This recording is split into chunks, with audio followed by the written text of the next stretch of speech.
Então beleza, vamos mostrar para vocês exatamente quais são essas questões fáceis e por que elas são fáceis. Na verdade vai ficar claro quando você olhar, que você vai ver e vai realmente, isso aqui dava para eu estudar e era muito fácil. Próxima. Questão de 2017. Causa mais comum de síncope em todas as faixas etárias. E o gabarito é vasovagal ou neuromediada. 86% de acerto. Por isso ela é determinada como uma questão fácil. Seguinte, quais são os ritmos chocáveis através da desfibrilação cardíaca? Ou seja, quando que a gente choca, né, esse paciente, dependendo do ritmo que ele tem no eletro. É lá, resposta, taquicardia ventricular sem pulso, torsade de Poix, que é um tipo de taquicardia ventricular, no caso polimórfica. 74% de acerto, também é uma questão fácil. Nesse caso aqui é uma questão de hipertensão. Paciente de 25 anos, 34 semanas de gestação, deu entrada na emergência com cefaleia, hipertensão. Uma questão de hipertensão na gestação. Hipertensão na gestação. A droga de primeira escolha para o tratamento da hipertensão no paciente com urgência seria hidralazina, certo? 88% também é uma questão que cobra um CCQ, um conceito-chave, que além de ser simples, é clássico. Agora vamos dar uma olhada nas questões médias, que são questões que são um pouquinho mais complexas. Às vezes elas cobram mais de um conceito na mesma questão. Às vezes é um conceito que não é tão frequente assim, apesar de ser simples. E é exatamente isso que a gente vai dar uma olhada agora. Primeira questão, mulher de 35 anos tem estenose mitral de origem reumática. Veio à consulta e você avaliou e descobriu que ela tem FA, uma fibrilação atrial, e trouxe um eletrocardiograma de 1 ano, que já mostrava FA. Em relação à anticoagulação dessa paciente, podíamos iniciar Varfarin. Essa é a resposta correta, mas apenas com 47% de acerto. Nesse caso aqui, o pessoal ficou na dúvida se precisava fazer chá de Vasco ou não. Nesse caso, não tinha necessidade, o paciente que já tinha estenose mitral. Ou seja, é um detalhezinho dentro de um conceito que, cara, é um conceito Pareto, é um conceito que cai bastante, mas tem um detalhe a mais. Ou seja, aquela pessoa precisa estudar um pouquinho a mais para conseguir acertar isso. Próximo, no paciente com insuficiência renal em tratamento hemodialítico, ou seja, um doente renal crônico, né? Na verdade aqui não fala se é doente renal crônico, mas um doente renal grave, com fibrilação atrial permanente e indicação de anticoagulação. Qual dessas opções abaixo assinala o melhor tratamento farmacológico? E a resposta certa era Varfarin, com meta de NR entre 2 e 3. Próxima.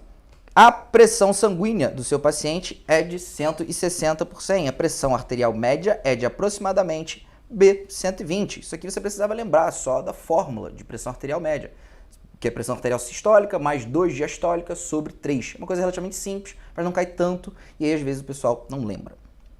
Beleza. Agora o problema é quando você pega uma questão que te dá muito trabalho, você precisa gastar muita energia, muito tempo estudando para conseguir um ponto apenas. É exatamente isso que são esses exemplos. Sobre a DILA, acho que eu não preciso ler mais nada, né? Dilatação fluxo mediada da artéria braquial. Esse tipo de questão, que você não sabe nem o que significa, com certeza é uma questão difícil. 29% de acerto. Próximo, no que se refere à terapia de ressincronização cardíaca, pacientes com bloqueio de ramo direito podem apresentar um provável benefício no caso dele. Você não sabe direito nem o que é ressincronização cardíaca, e bloqueio de ramo direito é mais ou menos. Agora, olha o gabarito, QRS maior que 180 milissegundos com bloqueio de ramo direito atípico. O bloqueio de ramo direito ele já é difícil, agora imagina o atípico. 25% de acerto.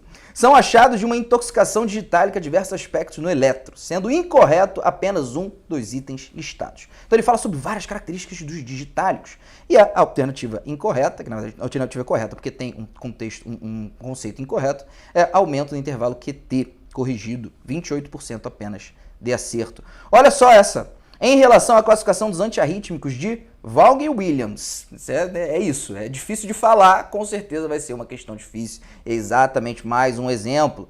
Letra A, 21% apenas de acerto. É isso que você consegue ver nas questões difíceis.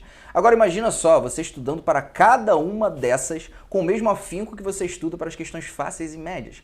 Ficou claro, não ficou? Que é muito mais produtivo, muito mais eficiente você gastar seu tempo numa parada que de fato é mais fácil de aprender. E aí, só para resumir, então, a nossa fórmula Aristo para aprovação em qualquer prova de residência médica, o seu objetivo é acertar 95% das fáceis, 75% das médias e 20% das difíceis. Na verdade, é uma brincadeira. É claro que você pode acertar muito mais do que isso, mas a minha recomendação é, você só estude, só foque nas questões difíceis depois que você já tiver resolvido as anteriores e principalmente aquelas difíceis que são cobradas com frequência na sua prova prioritária. Então, às vezes, tem uma prova que todo ano cobra questão difícil do tema tal. Aí sim vale a pena. Você tem um exemplo sobre isso, Barreto? Que é a AMP. E na AMP, imagina só que você é uma pessoa que está acertando 95%, 75% e aí já está tirando onda. No caso de você, pode ser que vale a pena que você estude especificamente para as questões difíceis da sua instituição, da AMP. Sabe por quê? Porque existe um tal Pareto das questões difíceis de cada instituição. E é exatamente isso que eu vou te mostrar agora. E aqui, ó, tem uma análise dos últimos 5 anos. E houveram 8 questões difíceis de cardiologia.